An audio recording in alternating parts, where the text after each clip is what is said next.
नमस्कार, आप देख रहे हैं चंबल टीवी और मैं हूं आपके साथ भावना। आज का दिन मध्य प्रदेश के लाखों छात्रों और उनके परिवारों के लिए बेहद अहम है, क्योंकि जिस पल का इंतजार लंबे समय से किया जा रहा था, वो आज खत्म हो गया है। मध्य प्रदेश माध्यमिक शिक्षा मंडल यानी MPBSC ने आज 15 अप्रैल 2026 को 10वीं और 12वीं के रिजल्ट जारी कर दिए हैं। सुबह 11 बजे जैसे ही रिजल्ट घोषित हुआ, वैसे ही पूरे प्रदेश में छात्रों और उनके परिवारों के बीच खुशी, उत्साह और थोड़ी घबराहट का माहौल देखने को मिला।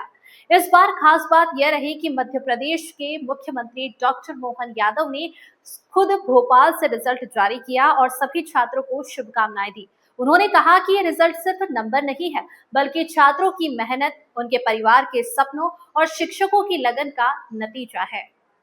मेरी अपनी ओर से सबको बधाई दे रहा हूं और खास करके परीक्षा परिणाम की तरफ भी अगर देख रहा हूं तो मुझे इस बात का भी आनंद आ रहा है। ये गौरवशाली तस्वीर पेश कर रहे हैं इसके कारण से कि ये जो परीक्षा परिणाम है ये स्वर्णिम मध्य प्रदेश की एक नई गाथा पेश कर रहे हैं। ये 5 कारणों से मैं कह रहा हूँ। इसका सबसे पहला कारण है और ये सुखद और गौरवशाली है, जनजाति जिलों द्वारा इस परीक्षा परिणाम में सर्वश्रेष्ठ राज्य के नाते से हमारे जिलों ने बाजी मारी है, अनुसूचित जनजाति क्षेत्र के बच्चों ने। मुझे इस बात की प्रसन्नता है, ये बच्चों ने जनजाति क्षेत्र के माध्यम से, वहाँ के स्टाफ ने, बच्चों ने, सब ने अभाव, कठिनाई, थोड़ी सी मुख्य केंद्र से दूरी भले ही होगी, लेकिन जो क्षमता योग्यता है वो किसी प्रकार से कम नहीं। उनकी प्रतिभा ने आसमान को छुआ है।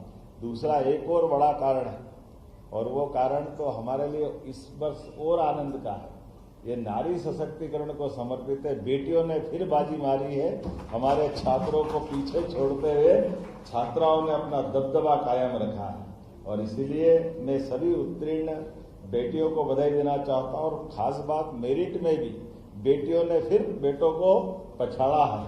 मैं एक बार फिर अपनी सभी बेटियों को बधाई देना चाहता हूँ और ये बताता है कि बेटी बचाओ बेटी पढ़ाओ के संकल्प का क्या परिणाम आता है, हमारे लिए सौभाग्य की बात। और तीसरा एक और महत्वपूर्ण कारण फिर महत्व का है, वो इस तरह से महत्व का है कि हमने अपने शासकीय विद्यालयों में पढ़ाते हुए जो गुणवत्ता कायम की, ये प्राइवेट को पीछे छोड़ करके हम फिर आगे बढ़े हैं। सरकारी विद्यालयों में पढ़ने पढ़ाने का जो माहौल मिला है, सच में अपने सारे स्टाफ को और सरकार के जुड़े हुए सभी पक्ष को मैं बधाई देना चाहता हूँ। शासकीय विद्यालयों ने गजब का प्रदर्शन किया है, निजी विद्यालयों की तुलना में, चाहे 10th का हो चाहे 12th का हो, दोनों सेक्टर में हमारे लिए बहुत अच्छी बात है।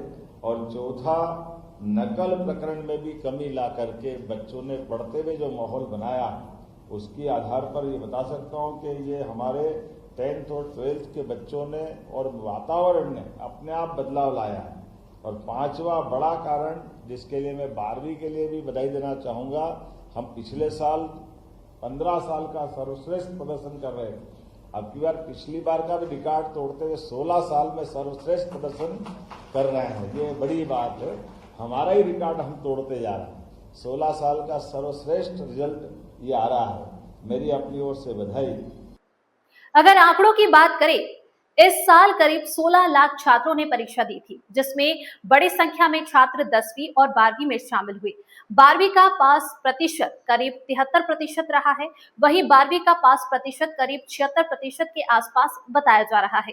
हर साल की तरह इस बार भी लड़कियों ने शानदार प्रदर्शन किया है और लड़कों से बेहतर रिजल्ट हासिल किया है। साथ ही और अच्छी बात यह रही कि सरकारी स्कूलों के छात्रों का प्रदर्शन भी इस बार काफी बेहतर रहा है। अब बात करते हैं टॉपर्स की। 10वीं में प्रतिभा सिंह सोलंकी ने प्रदेश में पहला स्थान हासिल किया है और अपने परिवार के साथ साथ पूरे राज्य का नाम रोशन किया है। वहीं 12वीं में भी साइंस, कॉमर्स और आर्ट्स स्ट्रीम के टॉपर्स की लिस्ट जारी कर दी गई है। सरकार की ओर से भी घोषणा की गई है कि टॉप करने वाले छात्रों को सम्मानित किया जाएगा। अब जानते हैं कि छात्र अपना रिजल्ट कैसे चेक कर सकते हैं। रिजल्ट देखने के लिए छात्र MPBSC mponline.gov.in या mpresults.nic.in वेबसाइट पर जाकर अपना रिजल्ट देख सकते हैं। इसके अलावा डिजी लॉकर और मोबाइल ऐप के जरिए भी रिजल्ट देखा जा सकता है। बस आपको अपना रोल नंबर डालना होगा और कुछ ही सेकंड में आपका रिजल्ट स्क्रीन पर होगा। अगर किसी छात्र का रिजल्ट उम्मीद के मुताबिक नहीं आया है तो घबराने की जरूरत नहीं है। एमपी बोर्ड छात्रों को रीचेकिंग का विकल्प देता है, यानी आप अपने नंबर दोबारा चेक करवा सकते हैं। इसके साथ ही अगर कोई छात्र 1 या 2 विषय में फेल हुआ है तो उसके लिए एक और मौका दिया जाएगा। इस बार बोर्ड ने सेकेंड मेन एग्जाम का विकल्प रखा है, जिसमें छात्र दोबारा परीक्षा देकर अपने नंबर सुधार सकते हैं, यानी छात्रों का साल खराब नहीं होगा और उन्हें आगे बढ़ने का एक और मौका मिलेगा। आज का दिन कई छात्रों के लिए खुशियों से भरा है और कुछ के लिए थोड़ा भावुक भी। कई मिठाइयां बांटी जा रही है तो कहीं बच्चे चुपचाप अपने रिजल्ट को देख रहे हैं। लेकिन ये समझना बहुत जरूरी है कि रिजल्ट सिर्फ एक पड़ाव है, ये आपकी पूरी जिंदगी तय नहीं करता। सफलता उन्हीं को मिलती है जो लगातार मेहनत करते हैं और कभी हार नहीं मानते। जो छात्र आज सफल हुए हैं उन्हें बहुत बहुत बधाई, और जो इस बार पीछे रह गए हैं उनसे बस इतना कहना है कि अंत नहीं है, ये एक नई शुरुआत है। इसी के साथ फिलहाल इस खबर में बस इतना ही। आप देखते रहिए चंबल टीवी। धन्यवाद।